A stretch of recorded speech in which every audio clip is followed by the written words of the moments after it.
Telecom company Vodafone idea की हालत फिलहाल सुधरती हुई नजर नहीं आ रही और कंपनी की खराब होती हालत का फायदा मिल रहा है जियो और एयरटेल जैसी टेलीकॉम कंपनियों को। इसका दावा ग्लोबल ब्रोकरेज फर्म HSBC ने अपनी एक लेटेस्ट रिपोर्ट में किया है।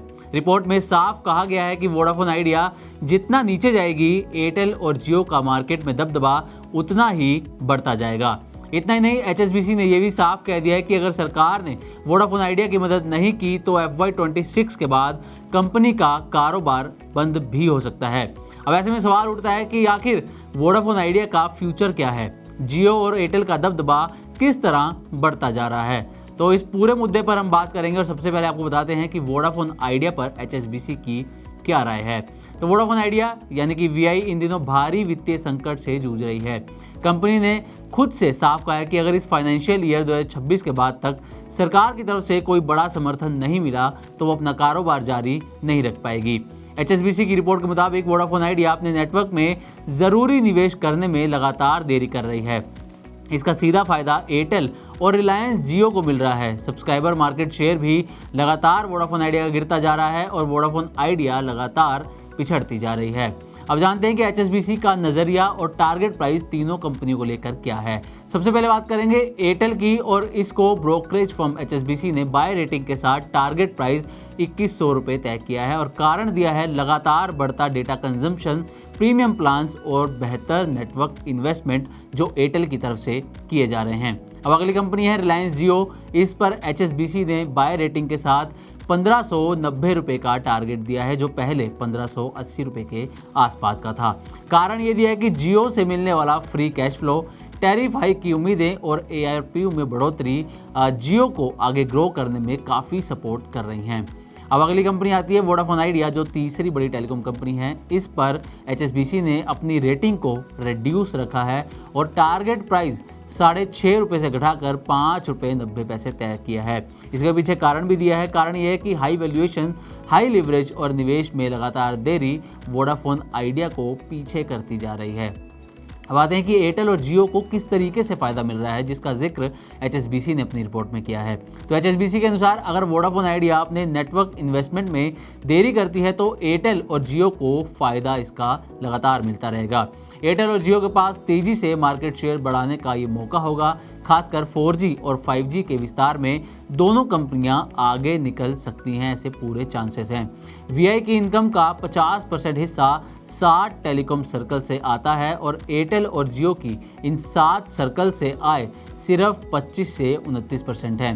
लेकिन इस स्थिति में VI का लोकल क्षेत्रों में दबदबा कमजोर हो सकता है और एयरटेल और जियो इन इलाकों में नेटवर्क और डेटा सर्विस को मजबूत कर सकते हैं। अब VI को सबसे ज़्यादा रेवेन्यू देने वाले 7 सर्कल कौन से हैं जिसका हमने हाल ही में जिक्र किया है। तो ये 7 सर्कल में पहला नाम आता है मुंबई का, दूसरा केरल, तीसरा गुजरात, हरियाणा, कोलकाता, महाराष्ट्र और UP वेस्ट।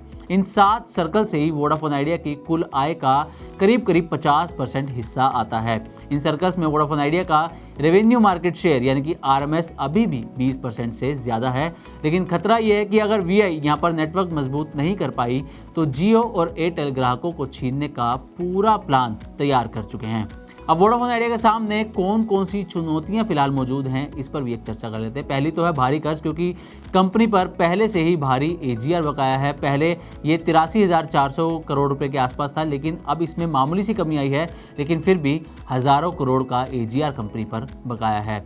दूसरा है कि बैंक फंडिंग और टैरिफ हाइक पर भी फिलहाल स्थिति स्पष्ट होती हुई नजर नहीं आ रही है। दूसरा एक कारण यह है कि निवेश की कमी। एयरटेल और जियो 5G पर तेजी से इन्वेस्टमेंट कर रहे हैं, लेकिन वोडाफोन आइडिया अभी भी 4G नेटवर्क पर ही अटका हुआ है और वोडाफोन आइडिया 5G विस्तार की जो प्लानिंग है वो बहुत स्लो चल रही है।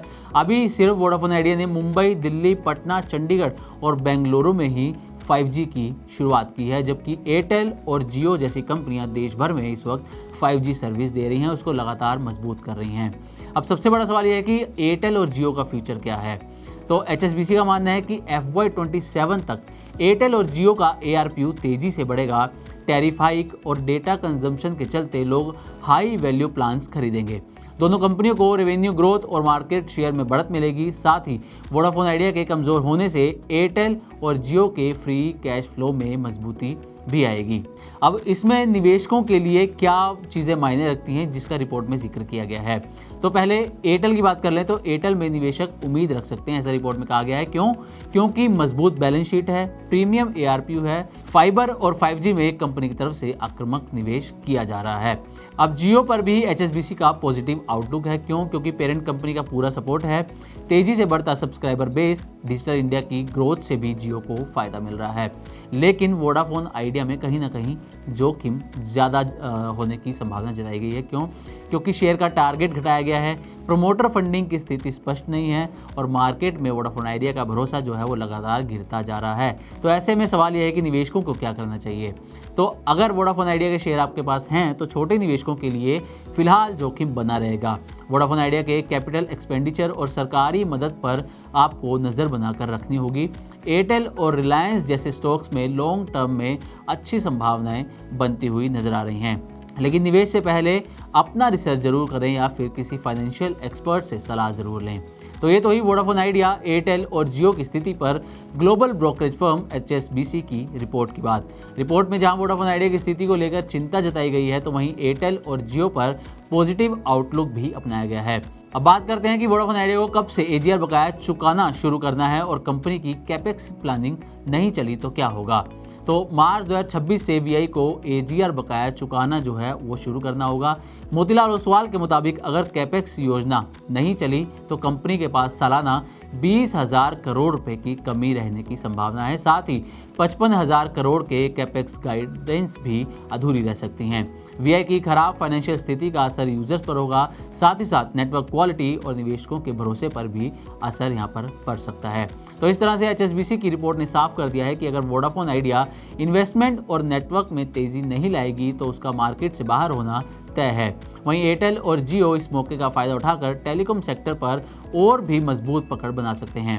साथ ही वोडाफोन आइडिया के लिए समय बहुत कम है, क्योंकि अगर फंडिंग नहीं आई तो 7 बड़े सर्कल से भी कंपनी हाथ धो सकती है। इस पूरे बदलाव से टेलीकॉम इंडस्ट्री की तस्वीर पूरी तरह से बदल सकती है। तो उम्मीद करते हैं कि हमारी तरफ से दी गई ये जानकारी आपको अच्छी लगी होगी। इसी तरह की और भी वीडियोस के लिए देखते रहें मनी 9 और सब्सक्राइब करें हमारे चैनल। साथ ही बिजनेस और पर्सनल फाइनेंस से जुड़ी तमाम खबरों को आप हमारी वेबसाइट money9live.com पर भी पढ़ सकते हैं। इस सिप से तो नींद टूटती है, लेकिन केवल जागना नहीं, आगे भी तो बढ़ना है। उसके लिए चाहिए एक और सिप। हर महीने छोटी छोटी रकम की इंस्टॉलमेंट यानी सिस्टमैटिक इन्वेस्टमेंट प्लान से शुरू कीजिए निवेश। लेकिन पैसे बढ़ाने वाली कौन सी सिप आपके लिए रहेगी अच्छी? म्यूचुअल फंड सिप से जुड़े हर सवाल का जवाब मेरी सिप मेरा सवाल। सोमवार से शुक्रवार 4 बजे मिलेंगे हम सिर्फ मनी 9 पर।